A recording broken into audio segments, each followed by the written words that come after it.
Hi, I'm State Rep Kurt Vail here in beautiful downtown Stafford Springs. And today we're here at the Stafford Resident Trooper Office, and we're going to find out the benefits of having a trooper program right here in Stafford Springs. So come with me behind the veil.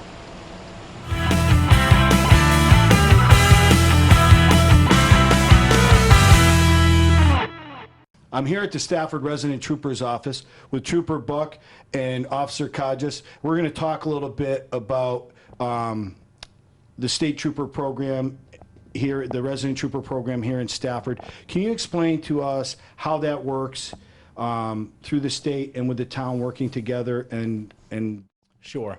The Resident Troopers program in Stafford consists of a total of 4 full-time local police officers that are employed by the town and 2 resident troopers, me being one of them on the day shift, and my counterpart, Trooper Matt Hogan, who's on the evening shift. We also have 2 part-time police officers that work for the town and a administrative assistant. so in your experience here now, how many years have you been with the Stafford Resident Trooper program? It's about 2.5. 2.5. And what has your experience been? What is the benefit for a small town like Stafford and Summers to have a state trooper program in their district? Well, the biggest benefit for a town to have a resident trooper program is that at the push of a button, they get unlimited resources that the state police have to offer. We have helicopters, we have SWAT teams, we have major crimes vans, and a plethora of other resources that the town doesn't have at their disposal. In addition to that, I can't say enough about the relationship that has been fostered between First Selectman Tony Frasnelli and First Selectman Lisa Pellegrini from Summers.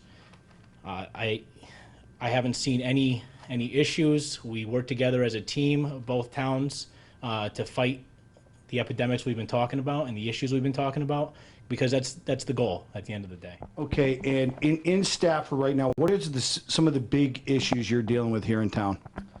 A lot of the rural communities, we're dealing with a lot of burglaries, larcenies, car breaks, especially people leaving their cars unlocked during the nighttime hours. Even if you feel safe, you got to remember people come into different communities and leave, especially we're on the state line. It's a very popular crime around these parts. We have to keep in mind the reason a lot of these incidents are happening leads to an epidemic of opiates, specifically heroin. The heroin epidemic was part of the reason I wanted to join this program, so that I can positively affect a community. We arrest a lot of people out on the highways, and that's good work. We get large amounts of narcotics, weapons off the streets. But when you're able to affect a local community, that brings you a whole new level of satisfaction. Specifically in Stafford, Summers, and the Ellington area, Troop C and the state police have taken a really proactive step in working with the towns and allowing resident troopers to work together as part of a narcotics enforcement team. What this means is when we get serious information regarding narcotics trafficking and distribution, we get together. No matter if it's in Summers and Stafford, the resident troopers from both towns can work together in that town to solve the issue, because there's no doubt that that issue is crossing town line. That's excellent. And it would be all right if I can go out and take a quick ride around with you, and maybe Officer Kodzis can introduce us to Loki as well. You've done some interaction with the kids. Can you explain to us maybe a little bit about your background, the K-9 himself, and then the whole process that you've gone through since you've been here? Yes. As a retired trooper, when I was a state trooper, I had experience working with K-9s and working at the K-9 unit. And when I retired and came to work for the town, it was a pretty smooth transition when they offered and when they wanted a drug dog in town to try to handle that dog. So we acquired the dog through partnerships within the community, and we attended the training, and now we have a certified drug dog in town that we are using both for enforcement and also for education, as in, public demonstrations and so forth, to get the message out there that we are going to enforce the narcotics laws, but also we want to educate. Get ready for my ride, but first we're going to do a little demonstration with Loki. Can you explain to us what we're going to see? Sure. Canada Loki, as we talked about before, is a drug detection canine. He's trained to detect the odors of narcotics, including heroin, cocaine, crack cocaine, marijuana, ecstasy, and anabolic steroids. So what we'll do is I'll just show you a demonstration of things we might search. Would be people, vehicles, rooms, packages, bags, And inside one of these bags is a small amount of training narcotics that we use to keep Loki proficient. And I'll show you how we will take the dog to the area we want searched. I'll have the dog search, and then I'll reward the dog if he's successful in finding the narcotics. Excellent. Let's check it out.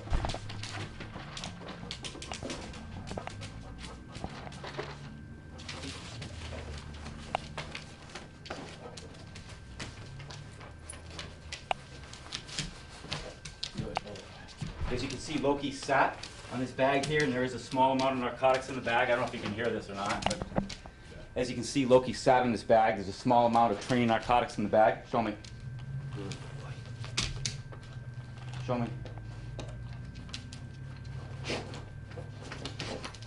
His trained alert is to sit, and then once he finds the narcotics, I'll ask him to show me, so he'll put his nose directly on the source of the odor. If it were dark and I was searching a motor vehicle, his initial sit, I might not see exactly where that is, but in the subsequent sit where I tell him to show me, I can see exactly where his nose is going, therefore isolating the source of that odor. Well, that's pretty impressive. Again, I want to thank everyone from the Stafford Resident Trooper's Office. Now I'm about to go out on my ride along. So until next time, we'll see you behind the veil. Good night, folks.